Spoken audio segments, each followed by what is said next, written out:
Nós vamos começar essa história que narra Jesus de Nazaré e a morte, mas a ressurreição de seu amigo Lázaro. Verso de 1 a 6, acompanhe ou nas suas Bíblias, ou mesmo no texto projetado, que tem a mesma versão da minha Bíblia aqui.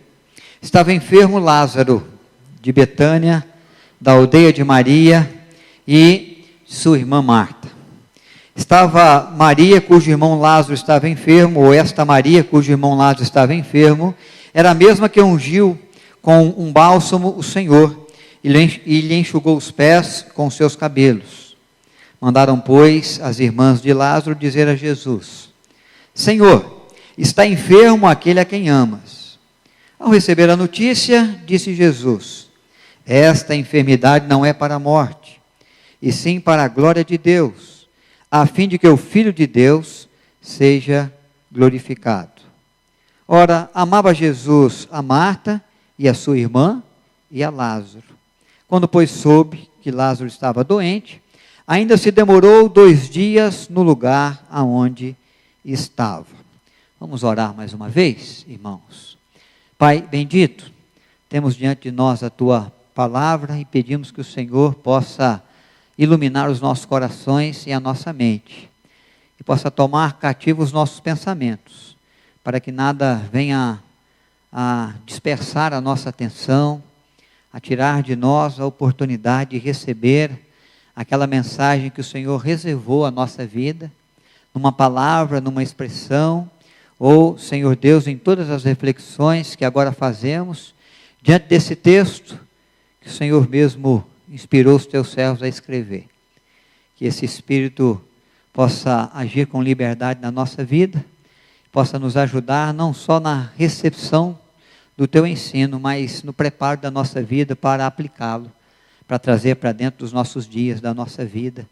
Nesse ano de 2015, e em todos os anos e os dias que o Senhor nos der a graça de viver na tua presença também. Oramos com alegria, com gratidão e com confiança, no nome do Senhor Jesus. Amém. Irmãos, há nesse texto, e já no início dele, algumas lições que possam nos ajudar a manter viva a esperança quanto a projetos e propostas que temos para 2015. Há também nesse texto, acredito e quero compartilhar com os irmãos, alguns ensinamentos, algumas descobertas quanto ao agir de Deus, que possam manter viva a esperança, mesmo nos tempos difíceis e adversos. Quando começar a surgir acontecimentos que fogem daquilo que você planejou, que fogem daquilo que você espera ou esperava, para os seus dias, para o seu ano de 2015.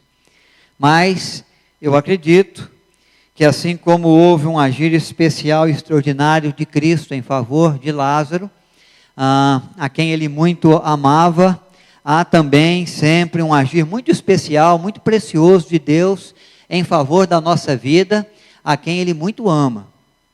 Deus é aquele que nos ama, é aquele que tem dado prova disso a cada dia, é aquele que trabalha a nosso favor, é aquele que nos seus atributos e que no seu poder age em nossa defesa, é aquele que rompe os céus muitas das vezes para realizar na terra o extraordinário, que vai além da explicação humana, que vai causar admiração. E toda essa história de Jesus e Lázaro demonstra essas verdades, esses sentimentos, esse carinho, esse cuidado, esse poder de Deus, esse agir extraordinário do Senhor, essa vontade de fazer em favor daquele a quem Ele muito ama. Então nós vamos poder meditar, e essa é a nossa reflexão, esse é o nosso tema, Jesus, a razão da nossa esperança, e alguns motivos para isso. É claro que há muitos motivos, mas eu quero concentrar em alguns que eu posso levantar e identificar nesse texto. O primeiro é que ele é a razão da nossa esperança, porque é o Deus que conhece o fim desde o princípio. Nós começamos a ler esse texto, e você que já conhece todo o texto, você sabe disso e começa a pensar assim: por que que Jesus demorou ainda 2 dias, se ele de fato amava a Lázaro, e quando ele recebe o recado da sua enfermidade, ele não vai imediatamente à sua procura, em direção da sua casa para ajudá-lo, para socorrê-lo. Quando nós amamos as pessoas, nós não seguimos com as nossas agendas, quando somos surpreendidos por um telefonema na madrugada ou na alta noite, dizendo que algum desse amigo ou amiga, precisa de nós e de alguma maneira, porque está enfermo, ou porque está aflito, ou porque precisa de uma carona, ou porque sofreu um acidente, quem sabe, ou furou o pneu do carro, ele estava sem estepe e agora está nos ligando pedindo ajuda. Nós esquecemos a agenda, esquecemos os nossos compromissos, interrompemos o que estamos fazendo e nos dirigimos na direção do nosso amigo, da nossa amiga, para junto do problema, para junto do pedido de socorro, e imediatamente, quanto antes, e vamos então ali. E aí começamos a pensar assim: foi por isso que Jesus se atrasou, foi por isso que ele perdeu tempo, ele não conseguiu alcançar em tempo a Lázaro, quando ainda vivo, para que pudesse estender sobre ele as mãos e curá-lo, como já havia curado tantos enfermos, tantos homens, tantas mulheres, e muitas enfermidades, as quais já não havia recurso clínico mais, já não havia saída pelos olhos e pelas ações da medicina, mas o Senhor Jesus o fez.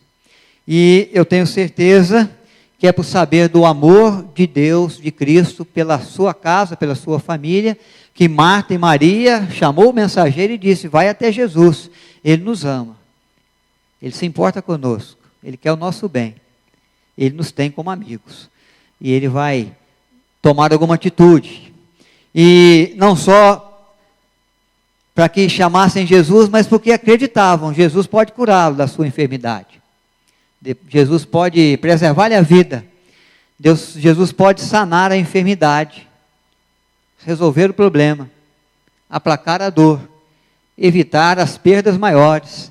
Jesus, a quem nós bem conhecemos, e Maria e José, e Marta e Maria e Lázaro conhecia também muito bem, por isso mandaram chamá-lo. É a nossa saída, é a razão da nossa esperança, que ele venha, e que ele venha em tempo, porque nós sabemos que nele há solução para nós, e para o nosso irmão, e para as nossas lutas, e para as aflições que nos alcançam, que nos afligem em razão dessa enfermidade. Mas o nosso Deus, irmão, não é um Deus que se rege pelo tempo humano. Ele não se atrasa, porque ele não está preso a um relógio de 24 horas. Um dia pode soar para o Senhor como 1000 anos. E 1000 anos pode chegar no tempo da eternidade de Deus como o dia de ontem que se foi, ou como a vigília da noite. O Senhor não está preso aos nossos calendários, aos nossos relógios e aos tempos que se faz para nós e para a nossa vida. Ele é um Deus que existe antes de todas as coisas, e é um Deus que também vai existir sempre depois de tudo. Ele é o princípio, ele é o fim, ele já estava antes de que o mundo fosse formado, e diz o salmista no Salmo 90, que de eternidade a eternidade ele é Deus. O tempo passa, a eternidade não tem fim, e de um tempo ao outro, do início ao fim de todas as coisas, ele é Senhor de tudo, ele é Senhor de todos. O Senhor Jesus, ele demora algum tempo, porque ele já conhecia o fim da história, no início dela. Às vezes nós ficamos preocupados, o que vai ser de nós no fim do ano de 2015. Quando esse ano terminar, quando romper o último dia, 31 de dezembro, o que terá sido da nossa vida? O que será de nós, da nossa casa, da nossa saúde, do nosso trabalho, dos nossos filhos, dos nossos pais? O que será de nós em razão das lutas que enfrentamos, dos problemas que vivemos, das crises, dos desencontros, das noites negras, das angústias que vivemos e daquilo que o ano já se apresenta também para nós como desafios. O que será de nós, agora que tudo está começando, e se entendemos que tudo está apenas começando, quando isso tudo acabar? O que vai restar de nós? Da nossa fé, da nossa confiança, da nossa amizade, do nosso carinho, dos nossos recursos financeiros. Você que tem a sua luta, você que tem o seu desafio, você que tem os seus planos e projetos, você que já idealizou realizar muitas coisas, construir muitas coisas no ano de 2015, pode estar pensando, nós estamos começando, eu já estou vendo aí as minhas limitações. Nós estamos começando, eu já estou percebendo que as coisas não estão acontecendo como eu esperava. Nós estamos começando só. E a enfermidade já bateu a porta, e as limitações já surgiram. E algumas tristezas eu já estou vivendo, e alguns desafios também, e obstáculos estão se levantando. O que vai ser de mim quando isso tudo acabar, quando chegar o fim dessas coisas que estão apenas se iniciando para nós? Nós estamos só começando. As pressões econômicas e as dificuldades econômicas do país estão só aparecendo, surgindo ainda. O dólar só começou a subir. Algumas bolsas só começaram a cair, algumas ações. Mas o que vai ser disso aí quando isso tudo acabar, quando chegarmos no fim do ano? Nós precisamos, nesse tempo, ter conosco algo que preserva a nossa esperança, que mantém viva a nossa expectativa, que nos dá força e persistência para seguir em frente, que nos enche o peito de coragem para enfrentar os desafios, que de alguma forma nos motive, nos mobilize, mesmo que saibamos que tenhamos que transpor obstáculos, que o dia está quente, que o sol está minando as nossas forças, que a chuva tem vindo pouco, e que nós precisamos de muitos outros recursos, os quais nós não temos nem possibilidade de promovê-los, mas dependemos da ação exclusiva de Deus. Marta e Maria, Lázaro e os discípulos também vão aprender que a razão da nossa esperança está em Cristo, porque Ele conhece o fim desde o princípio. Então, ao receber a notícia, disse Jesus, essa enfermidade não é para a morte, mas é para a glória de Deus, a fim de que o Filho de Deus seja por ela glorificado. Há muitas enfermidades que vêm para a morte. Se você tomar a curiosidade de olhar por que Lázaro morreu segunda vez, ele morreu por uma enfermidade, na qual não havia o propósito de Deus de glorificar o seu nome ali. Embora, mesmo na morte, e por guardarmos a esperança de vencer a morte, o nome de Deus é glorificado também. Mas não glorificar o nome de Deus com a cura naquela enfermidade, embora nessa. Que na verdade não houve cura, ele morreu. Houve uma ressurreição dos mortos. Trazer à vida aquele que não vivia mais, que já havia sido sepultado e que já cheirava mal.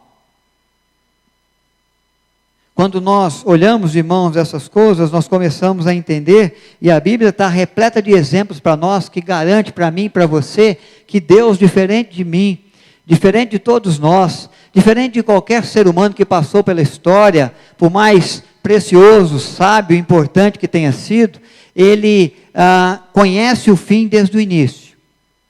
Ele sabe o que vai ser, o que vai acontecer lá, no apagar das luzes, quando a luz apenas se acende.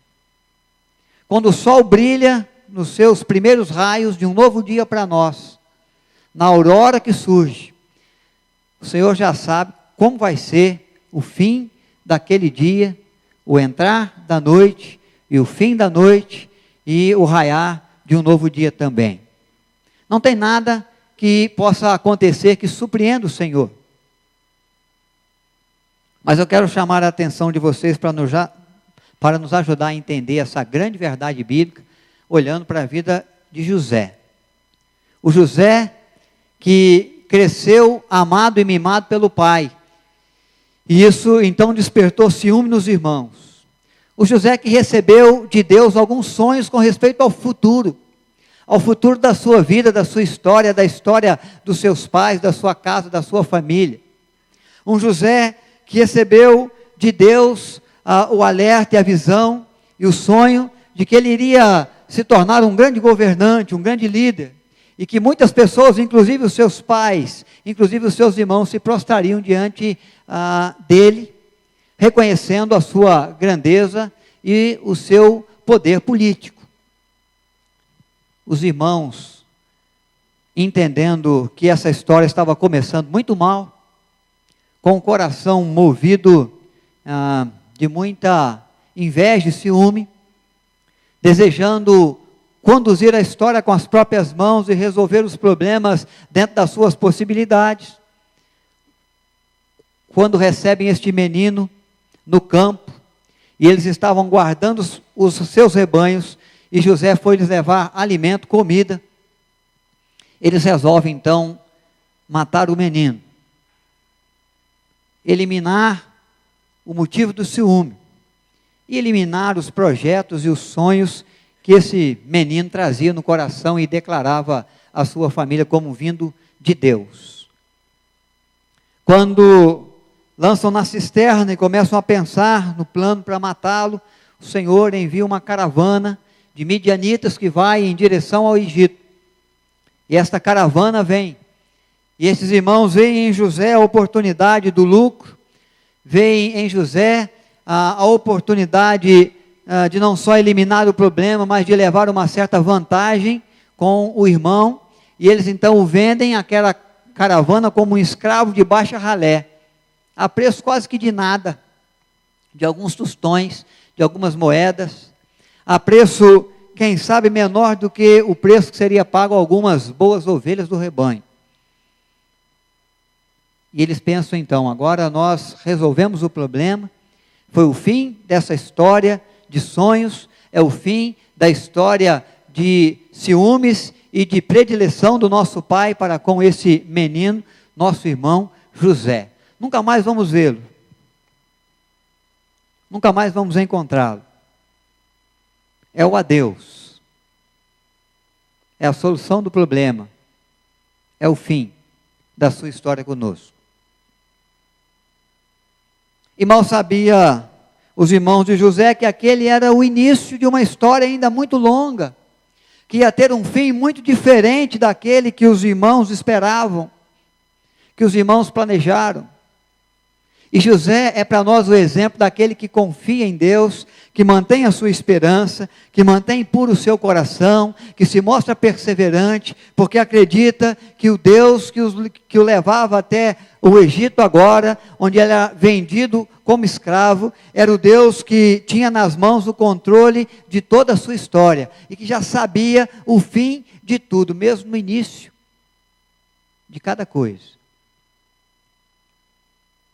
E nós conhecemos bem a história, mas para você que não conhece ou que não tem lembrado bem, ele vai passar por algumas lutas, ele vai ser escravo de Potifar, ele vai ser fiel no seu serviço, Potifar vai confiar a ele todo o bem da sua casa, a esposa de Potifar vai desejar se deitar com José, José vai negar se deitar com ela, por fidelidade a Potifar, por fidelidade ao seu Deus, ele vai ser injuriado com o falso testemunho da mulher, vai ser lançado na prisão, vai ficar esquecido ali por um tempo, mas cuidando das pessoas, recebendo de Deus sonhos e, é claro, mantendo no coração a esperança de que Deus é aquele que poderia tirá-lo dali um dia. E um dia, Deus dá um sonho para Faraó, e o único que se acha pronto e capaz de revelar o sonho é José, que é chamado do cárcere, que é colocado diante do Faraó no Egito, e que lhe revela os sonhos, e Deus coloca então em José, por meio de Faraó, o controle de todo o Egito, para os anos de muitas boas colheitas. Os celeiros do Egito são cheios, e depois, quando chega a seca, quando chega a fome, o Egito é a nação que tem mantimento para dar e vender para todas as nações da terra. O sustento da vida dos povos se faz presente nos celeiros da nação do Egito. Deus o havia levado para lá, porque Deus conhecia o fim, desde o princípio. Israel não era uma nação forte. A família de José não era uma família que podia plantar e ajuntar em grandes celeiros. Era preciso que ele fosse numa nação forte, com muitos povos, de muitos recursos, de condição grandiosa para o plantio e para as colheitas, para que ao vir a seca, que o Senhor já sabia, embora nenhum da família de José poderia saber, que o Senhor já conhecia, embora nem mesmo os sábios e conhecidos magos do Egito poderia imaginar, nem mesmo na revelação dos sonhos que Deus trouxe a Faraó, como José o fez. E naquele tempo, então, José se torna o grande governador do Egito. E a família de José vem até o Egito comprar mantimento. E eles vão receber mantimento das mãos de José, aquele a quem um dia eles queriam matar. Irmãos, o texto diz que Jesus ficou ciente, foi informado pelo mensageiro que Lázaro estava muito doente. E a mensagem é bem curtinha, mas a mensagem é a mensagem muito certa. Está enfermo aquele a quem amas. Não precisa dizer mais nada. É uma palavra dessa e a gente já sai correndo. É uma palavra dessa e a gente já sai aflito. É uma notícia dessa e o nosso coração já treme. E a nossa alma às vezes se angustia. E começamos a pensar e a pensar. E passam algumas coisas boas, mas passam muitas coisas ruins na nossa mente, quando recebemos uma notícia assim: aquele a quem amas está enfermo. E Jesus toma a atitude de, ao receber a notícia, permanecer por 2 dias, aonde ele estava. Mas ele permanece muito consciente, sabendo de que, de fato, irmãos, ele é o Deus que conhece o fim, desde o início. E se nós temos o cuidado de um Deus assim, se nós temos o carinho, e se nós podemos esperar num Deus assim, nós podemos preservar a nossa esperança. Podemos ser persistentes. Podemos acreditar. Apesar das circunstâncias. O nosso Deus sabe disso. Ele sabe que na nossa humanidade, às vezes, nós esquecemos que Ele é quem conhece o fim desde o princípio. O povo de Israel é um povo que foi liberto do cativeiro egípcio, depois de José, alguns anos depois, por Moisés. Ele viu muitos dos extraordinários de Deus, nos milagres das pragas que vieram contra o Egito, na morte dos primogênitos, no abrir do Mar Vermelho, quando eles tinham o mar à sua frente e o exército atrás. E grandes foram os feitos de Deus na vida deles, como é na nossa. Algumas ações de Deus grandiosas, de livramento, de cuidado, de carinho, de suprir de necessidades. Mas quando eles entram no deserto, eles começam a viver as suas dificuldades de deserto, eles murmuram muito, como nós murmuramos. Eles reclamam bastante, como nós reclamamos. Eles começam a perder a fé, a perder a confiança e a pensar: não valeu a pena. Saímos do Egito e confiarmos no Senhor, porque eles estavam vivendo só daquele momento e se esqueciam de que Deus é aquele que conhece o fim desde o princípio. E as dificuldades e as lutas nos fazem crescer também. E as coisas que saem do nosso controle, e as enfermidades que surgem, e as situações inesperadas que apareceram, e o obstáculo, e o inimigo, e alguém que nos afrontou, e uma necessidade que vivemos, pode vir também como o Senhor para trazer ao nosso coração a confirmação lá na frente, quando o ano for acabar, de que até aqui nos ajudou o Senhor e de que Ele já conhecia o fim, desde o princípio. Por isso Ele agiu no tempo certo. Ele não corre, Ele não se adianta, Ele não tem um relógio como o nosso, mas Ele é aquele que conhece, e que pode fazer, e que pode preservar a nossa esperança.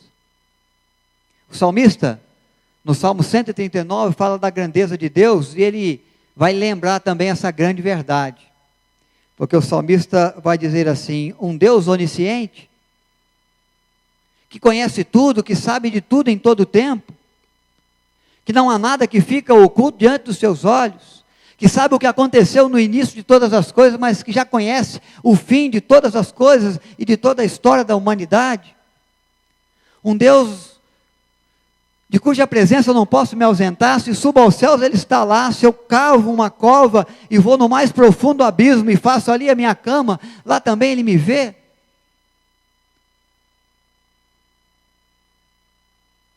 Um Deus que conhece o fim desde o princípio.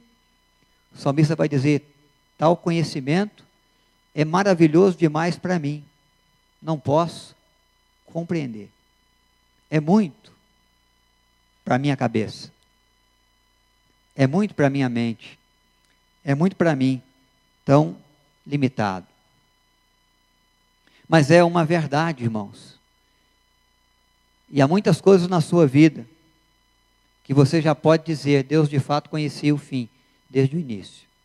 Isso mantém a sua esperança nos projetos que você vive, nas lutas que você enfrenta hoje. O Senhor Jesus é a razão da nossa esperança, mas a esperança é a luta pela manutenção da fé, e é em razão dos tempos difíceis, e é em razão da aparente demora de Deus. Quero que leiam comigo esse verso, que é o verso 6, o último que eu li aqui no momento da abertura. Vamos juntos? Quando, pois, soube que Lázaro estava doente, ainda se demorou 2 dias no lugar onde estava. É impossível que Deus perca algum compromisso. Você acha que Deus pode se atrasar para algum compromisso de verdade? Impossível. Deus não se atrasa, Deus não perde compromisso. A Bíblia diz que o tempo passa, a terra passa, mas as palavras de Deus, elas permanecem. E essa é uma expressão de Cristo, em Mateus, no capítulo 24, no verso 35. Os céus passam, a terra passa, mas a palavra de Deus permanece. Deus não perde, nem vai perder nenhum compromisso importante na minha vida e na sua vida. Nenhum projeto de auxílio, de socorro, de conforto, de prova, de teste, que eu ou que você tenhamos que passar. Mas a esperança é de fato a luta para a manutenção da fé. O que eu vejo que Jesus quer ensinar a Marta, a Maria, aos discípulos e a todos que vão depois presenciar a ressurreição de Lázaro? De que era preciso que eles crescem apesar de. Diante das impossibilidades.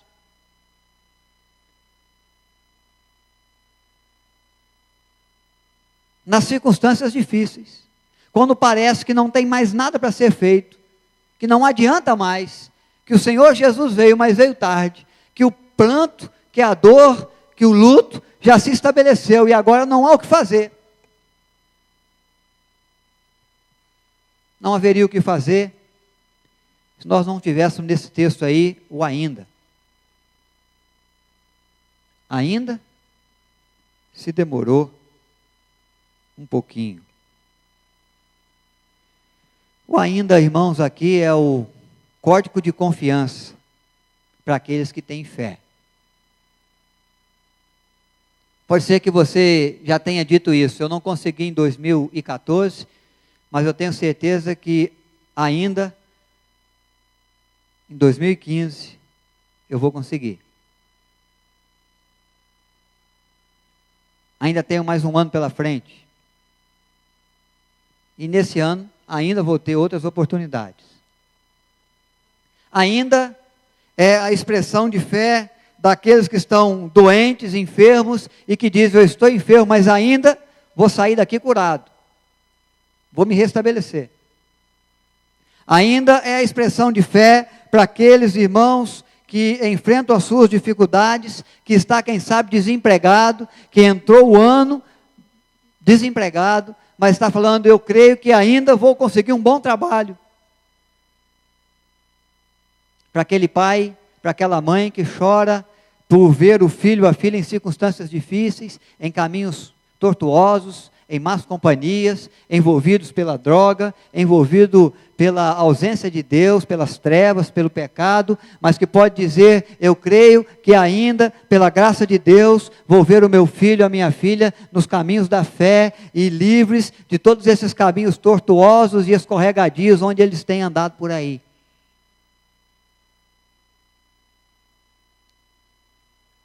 Ainda é a expressão que vem para aquele que pede falência na sua empresa, mas que acredita que em razão do agir de Deus, os recursos financeiros podem surgir. Ainda é a expressão daqueles que confiam, que preservam a esperança em meio às lutas e às dificuldades, porque guardam no coração e carregam na sua vida a fé num Deus que pode todas as coisas. Ainda é a expressão do rapaz solteiro que espera por um casamento com aquela a quem ele muito ama. Estou solteiro, mas ainda vou me casar.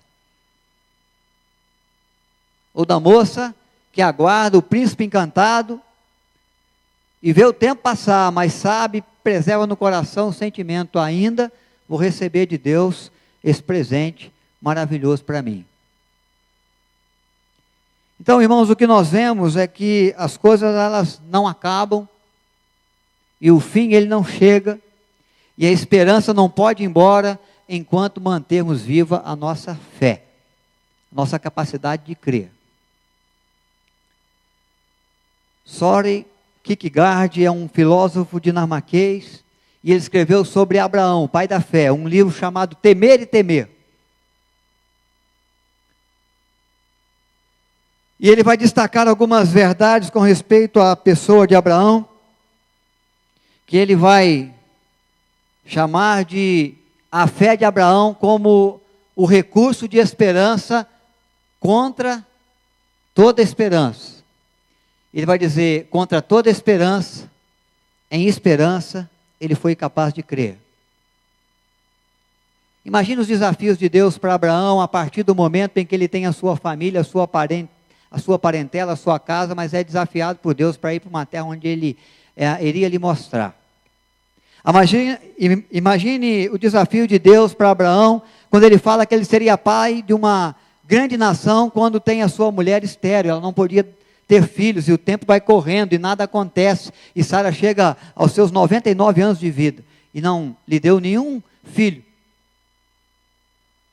Imagina a fé de Abraão e a esperança de Abraão, quando ele recebe de Deus o filho, mas Deus lhe pede esse filho como oferta de sacrifício, e ele vem e prepara o altar, e ele quer agora então sacrificar esse filho em obediência ao Senhor que lhe pediu, sacrifica o seu filho, e no momento em que ele está para sacrificar o filho, há uma expressão muito preciosa, e desse texto também, de Hebreus é lembrada, de que ele colocou ali a criança, acreditando que Deus podia prover, ou o cordeiro por sacrifício, ou a ressurreição do menino, ou um outro menino, mas a promessa de Deus, ela não ia faltar na vida dele.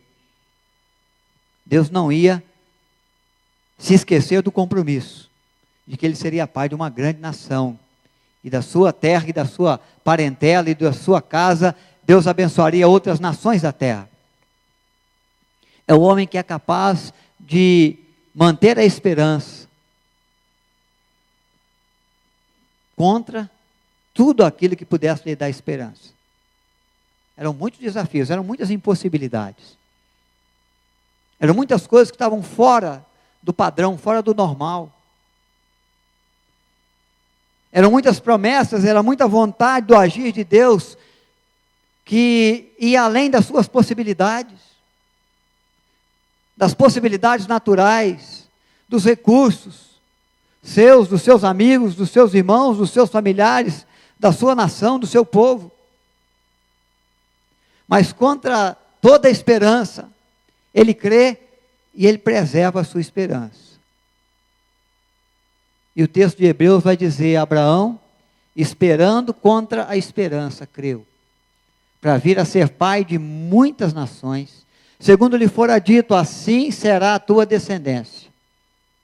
E sem esquecer da fé, embora levasse em conta o seu próprio corpo amortecido, sendo já de 100 anos, e a idade avançada de Sara, não duvidou, porque por incredulidade da promessa de Deus, mas pela fé se fortaleceu, dando glória a Deus, estando plenamente convicto de que Ele era poderoso para cumprir o que lhe prometera.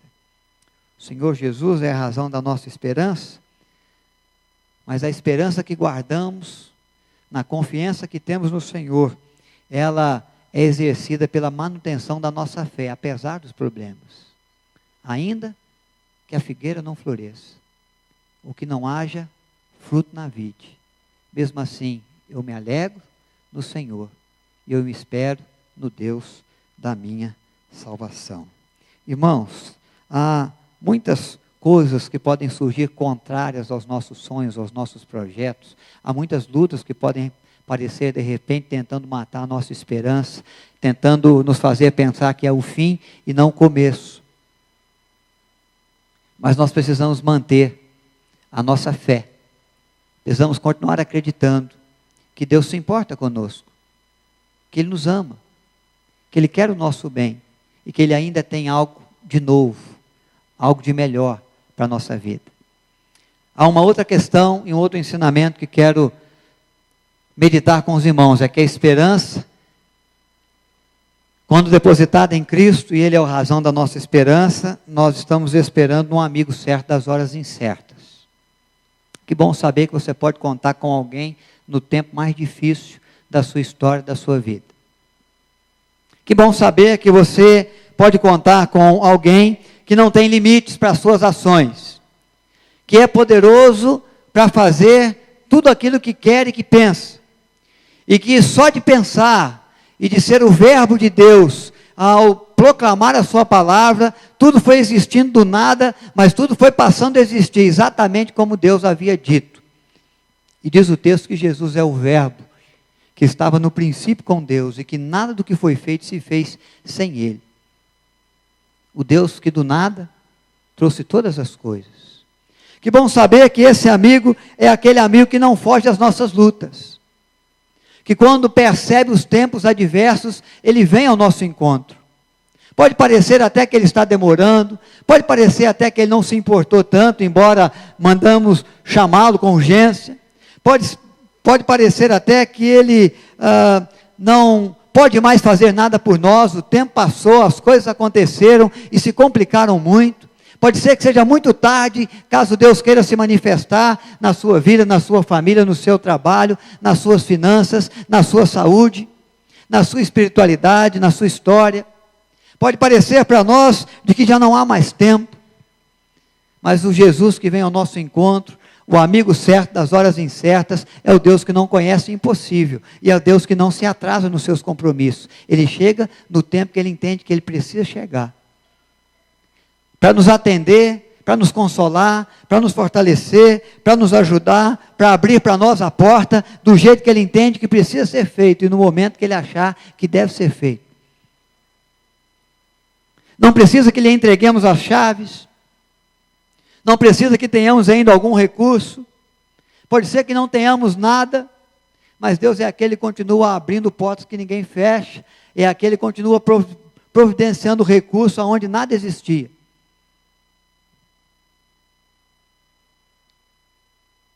O Salmo 23 nos lembra essa grande verdade. Davi começa a descrever que ele era o bom pastor da sua alma, e ele diz: ainda que eu ande pelo vale da sombra da morte, eu não temerei mal nenhum, porque eu sei que tu estás comigo, a tua vara e o teu cajado me consolam. E se um inimigo de repente surgir diante da minha vida, o Senhor é aquele Deus que está comigo, que não me abandona, e pelo contrário, o Senhor é aquele que diante dos meus inimigos, prepara para mim uma mesa, e unge a minha cabeça com óleo, como aquele que me honra diante dos meus adversários. O Senhor não foge das lutas, o Senhor não me abandona quando as coisas estão difíceis, pelo contrário, o Senhor é aquele com quem eu posso contar, o amigo certo das horas incertas da minha vida.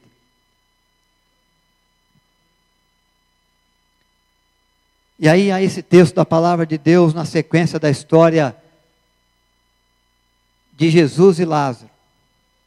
Depois de 2 dias, resolve o Senhor Jesus seguir em frente. Depois disse aos discípulos: vamos outra vez para a Judéia. Agora é hora de eu ir ver o meu amigo, a família que amo. As circunstâncias estão lá difíceis. A coisa se agravou muito. O tempo é de dor, o tempo é de luto, o tempo é de incertezas, o tempo é de desespero e não de esperança. E disseram então os discípulos: mestre, ainda agora os judeus procuravam apedrejar-te. Voltas para lá? Respondeu Jesus: não são 12 as horas do dia? Se alguém andar de dia não tropeça, porque vê a luz deste mundo. Mas se andar de noite tropeça, porque nele não há luz.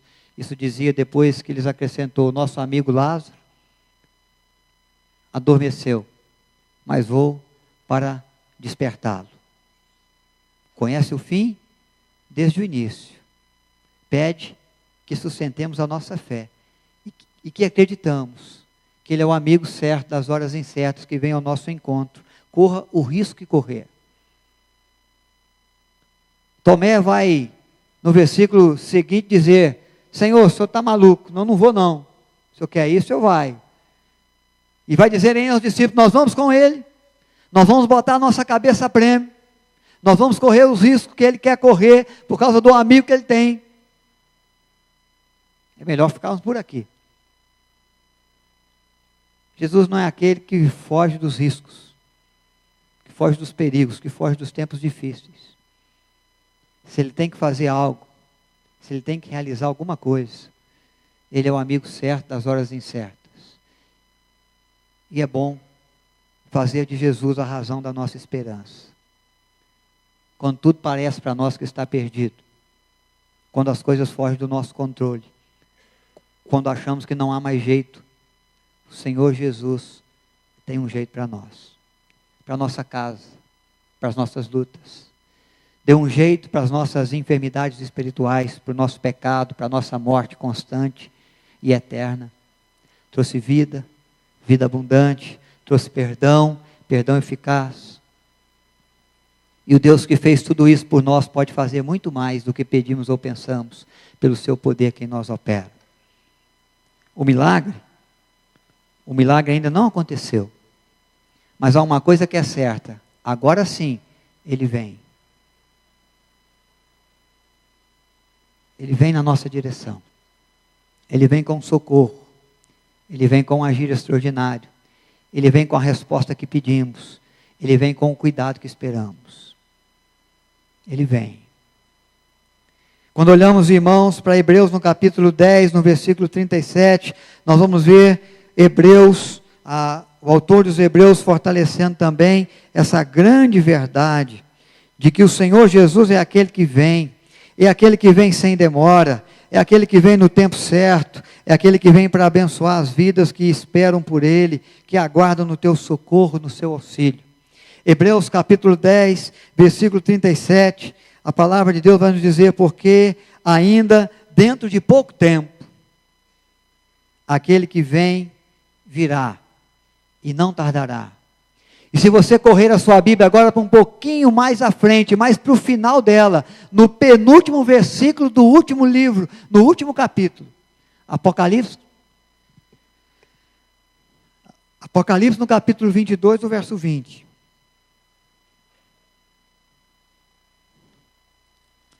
Você vai encontrar ali, mais uma vez, a confirmação de que ele vem. Aquele que dá testemunho dessas coisas diz certamente: venho sem demora. E aqueles que sustentam a fé, apesar das circunstâncias, respondem com a sua fé: vem, vem, Senhor Jesus. Irmãos, o Senhor Jesus é a razão da nossa esperança. Se temos que caminhar, se temos que enfrentar lutas, se temos que realizar algumas coisas, se queremos crescer no trabalho, na família, se queremos vencer em alguma área, devemos depositar a nossa esperança em Cristo. Ele ouve o nosso chamado, o nosso clamor. Ele de fato nos ama. Ele é o amigo certo das horas incertas. Ele vem ao nosso encontro com uma resposta, com um agir todo especial. Quando pensamos que é o fim, Ele diz para nós: não, é o início. As coisas só estão começando. Há muito ainda para se viver, há muito ainda para se fazer, há muito ainda para se realizar. Que guardemos a nossa esperança em Cristo. Que seja Ele a esperança das nossas conquistas, das nossas vitórias. No ano de 2015, em tantos quantos forem os anos e os dias que tenhamos que viver. Porque Ele vem sem demora. Que clamemos e que possamos proclamar em alto e bom som: ora, vem, Senhor Jesus.